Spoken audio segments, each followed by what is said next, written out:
जैसे कि किसी छोटे गांव में चले जाइए जहाँ बिजली नहीं कुछ नहीं, और टेलीविज़न ले जाइए और उनसे कहे कि देखो इसमें सब तरह की फिल्म आएंगी, फोटो आएंगे, ये कहला ये डब्बे में, इस डब्बे में, कहला हाँ इसी डब्बे में। जब उसका कनेक्शन हो जाता है तो वो हैरान, इस डब्बे में इस चीज़ कैसे है। ऐसे हम भी अपने को एक डिब्बा समझते हैं। और ख़ासकर बंगाल में मैंने देखा है कि इंसान बहुत निराश रहता है हमेशा और रोने के गाने गाते रहता है, रोने में रहता है। अब दिन बदल गए, ये समझना चाहिए कि नया समय आ गया। ये बड़ा एक विशेष समय, इसको मैं ब्लॉसम टाइम कहती हूँ, बसंत बहार कहती हूँ। लेकिन बहुत से लोग इतने निराश हो गए, इतने निराशा में फंसे हुए हैं कि वो समझ ही नहीं सकते कि इस निराशा के बाद एक बड़ी भारी सुबह होने जा रही जो सारे दुनिया में छा जाएगी, और वो आज का समय है। लेकिन सहयोग में एक ही बस बात है कि आत्म साक्षात्कार हो जाएगा, कुंडलिनी का जागरण हो जाएगा, सब कुछ हो जाएगा। लेकिन उसके बाद आपको इसको बहुत पल्लवित करना है, बढ़ाना है, वृक्ष बनना है। यही लोग कम हो जाते हैं। जैसे अभी मेरे लेक्चर में इतने लोग आए, पिछली मर्तबा से कम आए, क्योंकि इसमें कुछ ना कुछ बनना होता है। ये नहीं कि मैं सहयोगी हूँ, नहीं। सहयोगी का मतलब ये कि आपके अंदर क्या क्या शक्तियाँ जागृत हुई। सबसे तो पहले आपको वो स्थिति मिलती जिसे हम लोग निर्विचार समाधि कहते हैं। विचार हमारे अंदर आते हैं और जाते हैं, भूतकाल से भविष्यकाल तक हम सोचते रहते हैं, पर वर्तमान को हम नहीं जानते, और वर्तमान असलियत है। तो विचार उठे नीचे गए, फिर विचार उठे नीचे गए, उसके बीच में एक जगह है जिसे विलंब कहते हैं, पॉज। वो विलंब को हम नहीं पकड़ पाते जहाँ वर्तमान है। या तो आगे की बात सोचते, पीछे की, जैसे अभी जिनको जाना है वापस सोच रहे होंगे कि अब ट्रैम मिलेगी नहीं, बस मिलेगी कि नहीं, ये है नहीं, वो नहीं। या तो पिछली बातें सोचते रहे। और मैं अगर कहूँ कि अभी वर्तमान में आप खड़े हो जाइए तो नहीं हो सकते, क्योंकि एक विचार उठा खत्म, दूसरा विचार उठा खत्म, और हम उसके ऊपर में नाचते रहते हैं। लेकिन जब कुंडलिनी जागृत होती है तो ये विचार लंबाकृत हो जाते हैं, ऐसे रिलैक्स हो जाते हैं, लंबाकृत, और उसके बीच में जो जगह बन जाती है और वर्तमान में आप खड़े हो जाते हैं। और जब आपका चित्त वर्तमान में होता है तो आप कुछ नहीं सोचते, निर्विचार, और निर्विचार में आनंद झरने लग जाता है। अब जैसे यहाँ एक बड़ा सुंदर कारपेट है, एक उदाहरण के लिए, तो मैं कहूँगी भाई कितना सुंदर है, अब मैं करिए, मेरा है तो मेरे लिए सर दर्द हो जाएगा कि भाई ख़राब ना हो जाए, ये नहीं वो नहीं, इंश्योर करो, सब जो होते हैं प्रॉब्लम्स कोई चीज़ पाने की। और मेरा नहीं दूसरे का है तो मैं ये सोचूंगी कितने का मिला, कहाँ मिला, कब पाएंगे ये। लेकिन अगर हम निर्विचार इसे देखें तो इसको बनाने में जिस कलाकार ने अपना आनंद बूट दिया है, वही आनंद सर से लेकर नीचे तक ठंडा ठंडा बहना शुरू हो जाए, और उस आनंद में आप स्नात हो जाएंगे। जब आप निर्विचार हो जाते हैं तब आप अपने शांति में खड़े हो जाते हैं। शांति, ये कहने की बातें हैं कि शांति के बड़े बड़े इन लोगों ने ऑर्गेनाइजेशंस बनाए, शांति में अवार्ड्स दिए, ये वो। मैंने तो बहुत से लोगों को देखा है जिनको बड़े शांति अवार्ड्स मिले, इतने गर्म होते हैं, इतनी गर्म तबीयत कि उनसे अगर मिलना हो तो एक लकड़ी जाके लेके जाइए सामने, और नहीं तो लेके 2-4 झापड़ ही मार देंगे आपको। कोई आप उनसे बात ही नहीं कर सकते, इतने गुस्से ले लो, उनमें कोई प्रेम की झलक भी नहीं। वो क्या है, शांति दें, और उनको इंटरनेशनल अवार्ड्स मिले, पता नहीं किस तरफ से देख के दिए उनको इंटरनेशनल। इस प्रकार हम लोग बिल्कुल भुलावे में रहते हैं, क्योंकि हमारे अंदर की जब शांति प्रस्थापित होती है तब हम समझते हैं कि शांत चित्त क्या होता है। जैसे कि आप पानी में खड़े हैं तो आप परेशान हैं उसकी लहरों से, क्योंकि लहरें आकर के आपको डरा रही कि कहीं डूब न जाए। पर अगर आप किसी नाव में चले जाए तो आप लहरें देख रहे हैं, मज़ा आ रहा है, आपको घबराहट नहीं। पर अगर आप तैरना जानते हैं तो आप कूदते हैं नीचे में, और जो डूब रहे हैं उनको बचा सकते हैं। इसी प्रकार सहयोग में आपकी प्रगति थी। पहले आप निर्विचार समाधि में उतरते हैं, फिर आप निर्विकल्प समाधि में उतरते हैं। कभी कभी ये किसी किसी को दोनों एक साथ मिल जाते हैं। ये बड़ी आश्चर्य की बात है, दोनों चीज़ एक साथ घटित होती है और इसमें इंसान जो है उस शांति को भी प्राप्त करता है और उन शक्तियों को भी प्राप्त करता है जो उसके अंदर निहित है। पर उसका कोई वो ये नहीं उसके लिए बाल मुंडा ले या उसके लिए भगवा वस्त्र पहने, कुछ ये सारे भाव अंदर। आपको तो राजा जनक की कहानी मालूम है, मुझे नहीं बताना चाहिए, पर जैसे अब मैं गृहस्थ हूँ, मेरे पति ऐसे ऐसे हैं, चलो उन्होंने कहा तो कपड़े पहन लिए अच्छे, कहा तो जेवर पहन लिए। जब किसी चीज को पकड़ा ही नहीं तो छोड़ेंगे क्या? अगर आपने पकड़ के रखा है तो आप छोड़ सकते हो, पर अगर पकड़ा ही नहीं तो छोड़ो क्या? इस तरह की स्थिति जो है संन्यास अंदर से होती है, बाह्य से दिखाने की स्थिति नहीं होती। बाहर से तो कपड़े सन्यासी के पहले अंदर धंधे चोरों के, इसका फायदा क्या?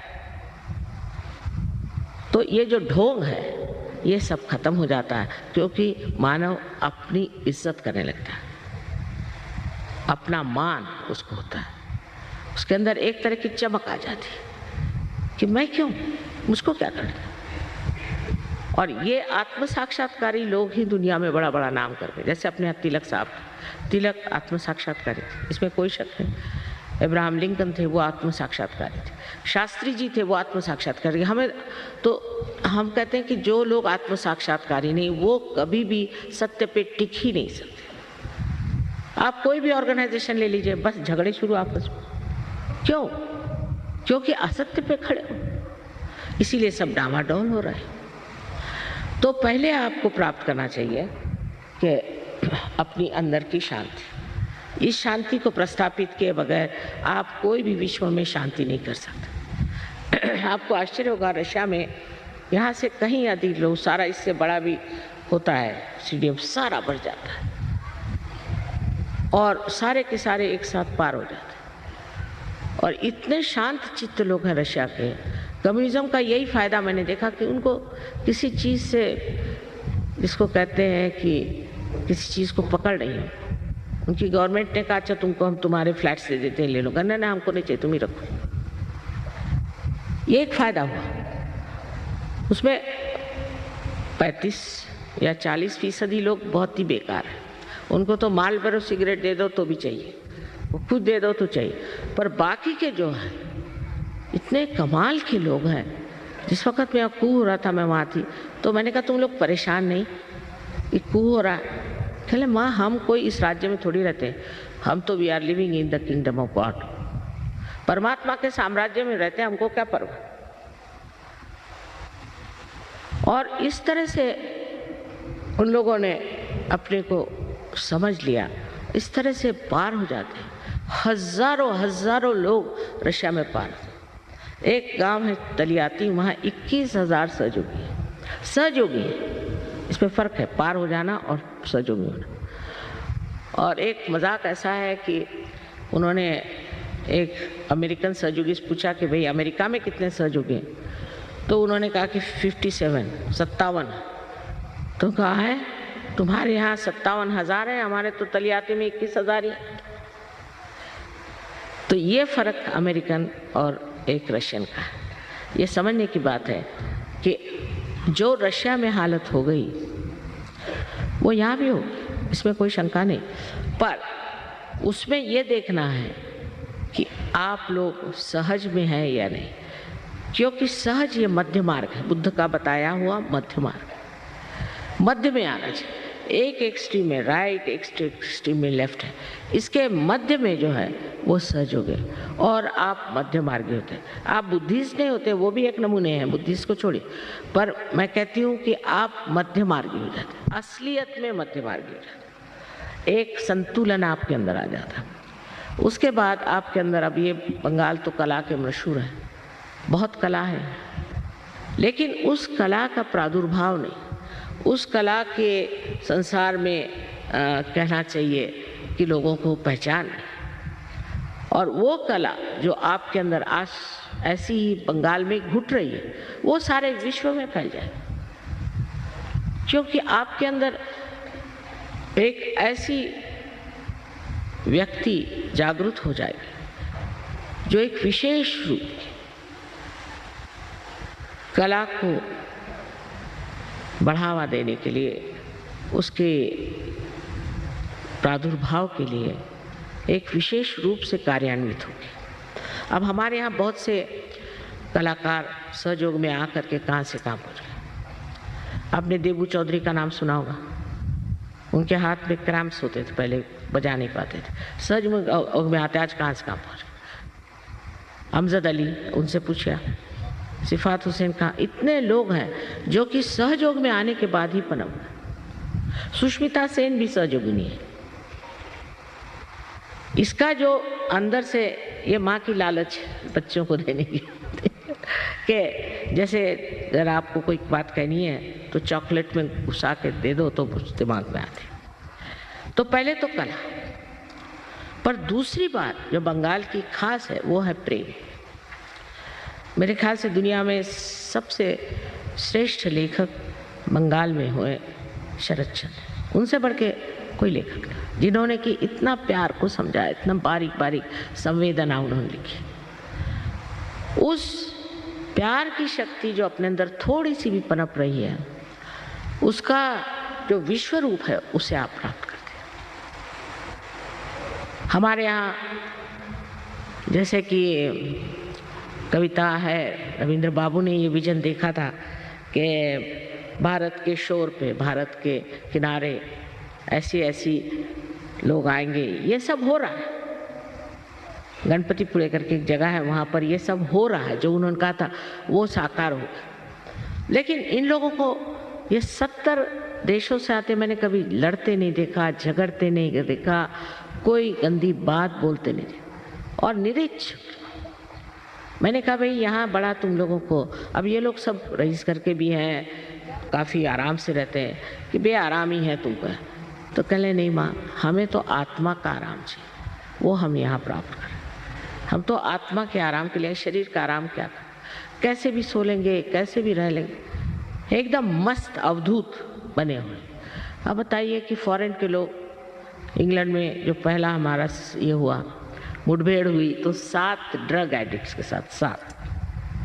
अब पढ़े लिखे, कोई प्रिंसिपल यहाँ का तो कोई प्रोफेसर वहाँ का, सब कैम्ब्रिज और ऑक्सफोर्ड के लोग 7। और उनसे जूझते जूझते 4 साल लग गए। एक तो खोपड़ी में सब भरा हुआ, कैम्ब्रिज, ऑक्सफोर्ड, और दूसरे ड्रग लेना, शराब पीना और अनैतिकता, सब चीज़। पर कुंडलिनी के जागरण से जैसे कोई 7 पिलर्स खड़े हो गए, इस तरह से वो लोग इंग्लैंड में खड़े। इंग्लैंड जैसे देश में, जो कि बहुत ही ज़्यादा अपने को बहुत अक्लमंद समझते हैं, वहाँ पर भी आप सोचिए इससे ज़्यादा लोग आते हैं प्रोग्राम, इससे बहुत ज़्यादा। वहाँ का रॉयल अल्बर्ट हॉल बिल्कुल गचागच भर जाता है। अब ये ज़रूर है कि बंगाल में देर से आए, लेकिन तो भी मुझे लगता है कि बंगाल देश का सबसे ज़्यादा अधिकार सहयोग को प्राप्त करने का, क्योंकि यहाँ एक से एक कर्मवीर हो गए, धर्मवीर हो गए, हर तरह के लोग यहाँ हो। और इस देश में सहयोग फैलना बहुत ज़रूरी है। अब इसमें ऐसा है कि पहले आपको देख करके आप जब सहयोगी में आएंगे, आप जब इसको प्राप्त करेंगे और जब आप में सब शक्तियाँ आएंगी, तब तो ना दूसरे लोग आएंगे। लेकिन अभी आधे लोग उठ के चले गए, ऐसा और कहीं नहीं होता। आपको आश्चर्य, एक पत्ता नहीं हिलता, क्योंकि सब लोग अपना भला चाहते हैं। सब चाहते हैं कि हमारा कल्याण। उस चीज़ की अगर ध्यान न करके आप बैठें तो आपको आत्म साक्षात्कार देना बहुत आसान है। आपके बच्चों के आज प्रश्न खड़े हो रहे हैं और आगे की प्रोजिनी कैसी होगी उसका पता नहीं। एक तो ये जो कुछ भी पाश्चिमात्य वेस्टर्न इन्फ्लुएंस हमारे अंदर आ गया, उससे हमारे बच्चों का कितना नाश हो रहा है। ये सब चीज़ अगर आपको रोकना है तो आप बच्चों को सहयोग में लाएं। उसमें बस यही बात है कि जैसे कोई कहे कि मेरे हाथ में एक सांप है, अब मैं हठी हूँ, और कहे कि आपके हाथ में सांप, तो मैं कहूँगी नहीं, ये तो सांप नहीं है, ये तो डोर है। जिद करूँगी, पर जैसे ही कोई प्रकाश आ जाएगा उस सांप को मैं छोड़ दूँ। इसी प्रकार सहयोग में जब मनुष्य आता है तो आत्मा के प्रकाश में जो कुछ चीज़ हमारी नाशवंत है, डिस्ट्रक्टिव है, उसको एकदम छोड़ देता है, एकदम। मैंने तो यहाँ तक देखा है कि एक रात में लोगों ने ड्रग्स छोड़ दिया, हजारों लोगों ने। लेकिन हमारे यहाँ जो प्रश्न है वो ये कि हम में बहुत से ऐसे संस्कार हैं जो गलत है। पहले तो संस्कार हमारे कर्मकांडों के, फिर दुनिया भर के झूठे गुरु लोग। पहले दिन मैं आई थी जब यहाँ पहला प्रोग्राम हुआ तो हॉल में सिर्फ एक आदमी था, आप सोचिए, और बाहर एक तांत्रिक अपने को मार रहा था हंटर से, वहाँ हजारों लोग खड़े थे। मैंने कहा बाबा इस बंगाल को नमस्कार। पता नहीं क्या हुआ, वो तांत्रिक के पीछे लगा। फिर जिसको पूछे मैं दीक्षित हूँ, हर एक आदमी दुखित है ये नहीं कोई कहता, पर दीक्षित। और इस दीक्षा में आपने क्या प्राप्त किया, कम से कम ये तो पूछना चाहिए खुद से। मैं इसलिए आज साफ साफ कह रही हूँ कि किसी भी चीज से एक माँ ये पूछे कि बेटे तुमको क्या मिला, तुमने क्या प्राप्त किया, तुम दीक्षित तो हो गए, कुछ मिला तुमको, उससे कुछ लाभ हुआ। सहयोग के लाभ अनेक अनेक अनेक। सबसे तो ये कि जीवन एक चमत्कार हो जाता है। अब सहयोगियों के ऐसा है कि चमत्कार का कोई अंत ही नहीं। ये लोग जब मुझे चिट्ठियां लिखती कि ये चमत्कार हुआ, वो चमत्कार हुआ, मैंने कहा अच्छा हुआ होगा भाई, रहने दो, क्योंकि उसको लिखने के लिए भी और पढ़ने के लिए भी टाइम होना चाहिए। सारा जीवन जो है इतना आनंदमय हो जाता और आप आनंद के बिल्कुल सागर में डूब जाते। एक तो आप शांति में आ जाते हैं, और जो आपकी शक्ति है वो प्रेम की शक्ति। प्रेम की शक्ति में थकान नहीं होती। अभी हमारी उम्र 72 साल की हो गई और हम रोज ही मेहनत कर रहे हैं। परसों ही नेपाल में 20,000 लोग थे नेपाल में, फिर आज आप लोगों के सामने आ गए और हमें थकान नहीं। उसकी वजह क्या कि प्यार करते वक्त कोई थकान होती है? अरे ये प्रेम की शक्ति है, इसमें इंसान को थकान नहीं, आनंद आता है। बस आनंद में ही विभोर इंसान रहता है। आज ही एक कैंसर पेशेंट ठीक हो गए सहयोग से, लेकिन हम इसको अनाउंस नहीं करते। ये तो रोजमर्रा का धंधा है, रोजमर्रा। लेकिन इसको अनाउंस इसलिए नहीं करते कि सारे कैंसर पेशेंट ही मेरी खोपड़ी पे आ जाए। पहले आपको ही सहयोग का हम बना देते हैं सहयोगी, तो आप ही ठीक कर सकते। सबको मैं थोड़ी ठीक करती हूँ, सहयोगी ठीक कर रहे हैं हर जगह, सहयोगी मेहनत कर रहे हैं और बड़ा आनंद आता है। इसमें कोई मिशन नहीं है, कुछ नहीं है, ना हमारा कोई ऑर्गेनाइजेशन है। आप आश्चर्य करेंगे कि हमारा कोई ऑर्गेनाइजेशन नहीं, कोई मेंबरशिप नहीं। जो सहयोग में आ गया वो जैसे समुद्र में उतर गया, फिर उसको क्या सर्टिफिकेट दें या उस पर कौन सा ब्रांड लगाना है। ये चीज़ आप सबको घटित हो सकती, सब आप प्राप्त कर सकते, सिर्फ आपको हृदय से ये मांगना चाहिए। अब इसके लाभ कितने हैं अगर शुरुआत से आखिर तक बताएं तो कठिन है, पर पहला लाभ तो ये है कि आपके अंदर अबोधिता, इनोसेंस जागृत हो जाता है। अब लोग कहेंगे कि इनोसेंट आदमी को कोई ठगता है, सहयोग कोई ठग नहीं सकता। उसके ऊपर परम चैतन्य की छत्र छाया, कोई नहीं ठग सकता। अगर कोशिश करे तो वही ठग जाएगा। वो पूरी तरह से सुरक्षित है पहली बात, और उसकी स्वयं अपनी आंख जो है एकदम शुद्ध हो जाती। ईसा मसीह ने कहा thou shalt not have adulterous eyes, इतना सूक्ष्म बोले। आंख में भी लस्ट और ग्रीड नहीं होना चाहिए। यह सहयोग में सिद्ध है। आंख में चमक आ जाती, और ऐसा आदमी अगर किसी के और कटाक्ष भी डाले या ध्यान भी दे, चित्त दे, तो भी उस आदमी की शांति हो जाती है। उसके घर में आराम आ सकता है। उसके चरण अगर किसी के घर में पड़ जाए तो वो घर भी ठीक हो सकता है। सबसे बड़े इससे समृद्धि आती है। अगर आप चाहते हैं कि बंगाल में समृद्धि आए तो आप सहज को लें, क्योंकि इसमें आपका लक्ष्मी तत्व जागृत होता है।